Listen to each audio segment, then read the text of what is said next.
Telangana CM Revanth రెడ్డిపై supreme court ఆగ్రహం. ఉప ఎన్నికలు రావంటూ అసెంబ్లీలో ప్రకటించడాన్ని తప్పుపట్టిన కోర్టు. స్థానిక సంస్థల ఉప ఎన్నికల్లో చూపిన తెగువ ధైర్యానికి హ్యాట్స్ ఆఫ్. పార్టీని గెలిపించిన వైఎస్ఆర్సీపీ ప్రజాప్రతినిధులకు వైఎస్ జగన్ ప్రశంస. గెలుపు స్ఫూర్తిని కొనసాగించాలని పార్టీ అధినేత మార్గనిర్దేశం. ఈవీఎంలను మేనేజ్ చేశారు, కరువును మేనేజ్ చేయలేకపోతున్నారు. చంద్రబాబు ప్రతిరోజు రాష్ట్ర ప్రజలను ఫూల్స్ చేస్తున్నారని రోజా ధ్వజం.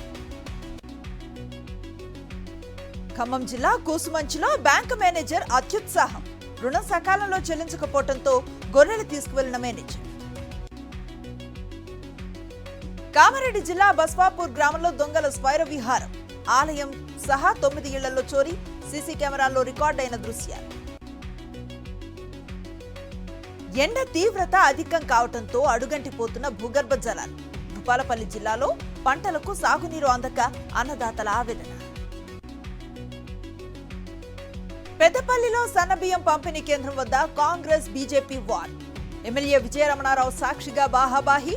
ప్రధాని ఫోటో ఫ్లెక్సీలపై లేదని కాంగ్రెస్ నేతలతో బీజేపీ శ్రేణుల వాగ్వివాదం. వరంగల్ జిల్లా వర్ధన్నపేటలో గంజాయి తరలిస్తున్న 2 అరెస్ట్. 16 లక్షల విలువైన 32 కిలోల గంజాయిని స్వాధీనం చేసుకున్న పోలీసులు. ఎస్ఎల్బీసీ టన్నెల్ వద్దకు చేరుకున్న మంత్రి పొంగులేటి శ్రీనివాసరెడ్డి. నమూనా బోరింగ్ మెషిన్ ద్వారా ప్రమాద వివరాలు తెలిపిన అధికారులు. శ్రీశైలంలో మల్లన్నను దర్శించుకున్న మంత్రి పొంగులేటి దంపతులు. ఘన స్వాగతం పలికిన అధికారులు, అర్చకులు. నిత్యానంద మరణ వార్తలపై కైలాస దేశం సంచలన ప్రకటన. నిత్యానంద స్వామి బ్రతికే ఉన్నారని స్పష్టీకరణ. లాభాల్లో కొనసాగుతున్న స్టాక్ మార్కెట్స్. సెన్సెక్స్ 485, నిఫ్టీ 130 పాయింట్ల చొప్పున గెయిన్. హ్యాట్రిక్ పై కన్నేసిన ఆర్సీబీ.